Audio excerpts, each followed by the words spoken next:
Hi, my name is Peter Atkinson, pastor at Riverside, Albert, and I want to share this video with you. Here I am sitting on my couch, self-isolating, and so it's what you are. It is what you see is what you get. Many of us are working from home, and it can lead to those jokes that you hear on the internet about men who don't shave, and people who dress in their pajamas all day long. A lot of companies have a casual day. Apex does. On Friday, we get to wear jeans to work. And if you're working from home, you can get even more casual than that. And I'm afraid that if you get too casual, when you go back to work, you may have a learning curve to learn how to dress properly to go to work. Well, with these things getting casual, with dress and personal habits, we have to be careful that we don't let other things slide too, become too casual. We're going to spend a lot of time with your loved ones, and only your loved ones, and you have to make sure that little things don't get out of hand and become big things and without even noticing. Which brings me to the most important relationship you're going to have with this period of self-isolation. And that's the relationship you have with your Heavenly Father.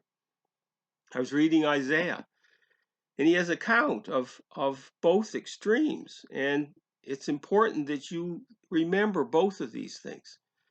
In Isaiah 6:5-1, it says, "In the year of King Uzziah's death, I saw the Lord sitting on a throne, lofty and exalted, with the train of his robe filling the temple. Seraphim stood about him, each having 6 wings, 2 which he covered his face, and 2 he covered his feet, and 2 he flew.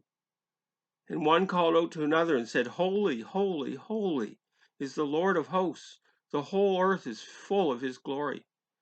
And the foundation of the thresholds trembled at the voice of him calling out with the temple, while the temple was filled with smoke. Then I said, Woe is me, for I am ruined, because I am a man of unclean lips, and I live among a people of unclean lips. For my eyes have seen the King, the Lord of hosts."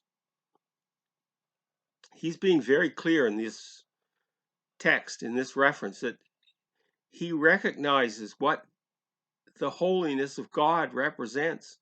And the very act of appearing before him is a privilege beyond what he has any right to expect.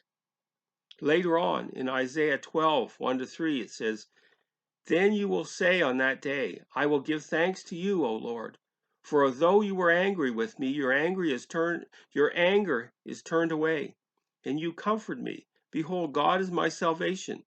I will trust and not be afraid, for the Lord God is my strength and my song. He has become my salvation. Therefore, you will joyfully draw water from the springs of salvation." Both of these references, both of these texts are also both true. God gives us salvation, and we are his children, able to say, Abba, Father, and have complete access without restrictions. The problem I worry about is we're stuck at home without that time of corporate worship, and we may become too comfortable and forget that he is high and lifted up, and the train of his robe fills the temple. Well, I got a fix for you. My advice is that you decide to go through the scriptures and pick ones that illustrate and remind you of his greatness and his power and that only he is God. And you also pick ones that remind you that we are his children and we have complete access to him, and we can call him Abba, Father. And so you may decide that on Mondays, Wednesdays, and Fridays you get the ones with the greatness and almighty goodness of God. Or you may do